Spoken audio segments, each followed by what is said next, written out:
பொங்கல் அன்னைக்கு காலையில் எல்லா ஃப்ரூட்ஸ் வெஜிடபிள்ஸ் இருந்தது எல்லாமே சாமி முன்னாடி எடுத்து வச்சுட்டேன். அம்மா வீட்டில் இதை வச்சு பழக்கம் அப்படிங்கிறதுனால நானும் அதையே இப்போல்லாம் ஃபாலோ பண்ணிடுறது. பொண்ணுக்கு ஸ்கூல் உண்டு, ஹஸ்பண்டுக்கு ஆஃபீஸ் உண்டு. நம்ம ஊர் மாதிரி லீவெல்லாம் கிடையாது. அதனால 2 பேரையும் கிளப்பி விடுறதுக்கு முன்னாடி சர்க்கரை பொங்கல் மட்டும் வச்சிடலாம் அப்படின்னு சொல்லிட்டு கடகடன்னு சர்க்கரை பொங்கல் மட்டும் வச்சுட்டேன்.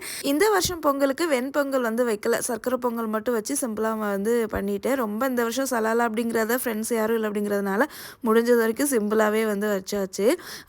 எல்லா காயும் போட்டு இது பேர் மண்டி. அத்தை வீட்டில் வைப்பாங்க. எல்லா வெஜிடபிளும் போட்டு கொண்டக்கடலையும் வேக வச்சு சேர்த்து புளி கரைச்சி விட்டு இது ஒரு மாதிரி புளிப்பா காரமா உரப்பா எல்லாம் மிக்ஸ் ஆனது மாதிரி இருக்கும். பட் டேஸ்ட் நல்லா சூப்பராகவே இருக்கும். ஆனால் என்ன, வருஷத்துக்கு ஒரு நாள் இந்த பொங்கல் அன்னைக்கு மட்டும் தான் செய்கிறது. நம்ம ஊராக இருந்தோம் அப்படின்னா ஜாலியாக பொங்கல் எல்லாம் வச்சு முடிச்சுட்டு வெளியில் உட்காந்து நேரத்துக்கு கரும்பே சாப்பிட ஆரம்பிச்சிருப்போம். லாஸ்ட் இயர் பொங்கலுக்கு நான் ஊரில் இருந்ததுனால நேற்றுக்கு ஃபுல்லாக அதையே சொல்லி ஹஸ்பண்டை சாக அடிச்சுட்டேன். இப்போ நான் ஊரில் இருந்தேன், அப்படி இருந்தோம், ஜாலியாக இருந்துச்சு அப்படின்னு சொல்லிக்கிட்டே இருந்தேன். பொங்கல் ரெடி ஆனதும் அப்படியே ஹஸ்பண்டுக்கும் ஆஃபீஸ்க்கும் கொஞ்சோண்டு வச்சு கொடுத்தாச்சு. பொங்கல் பார்க்குறதுக்கே அவ்வளோ சூப்பராக இருந்துச்சு. டேஸ்ட்டுமே செம்மையாக இருந்துச்சு.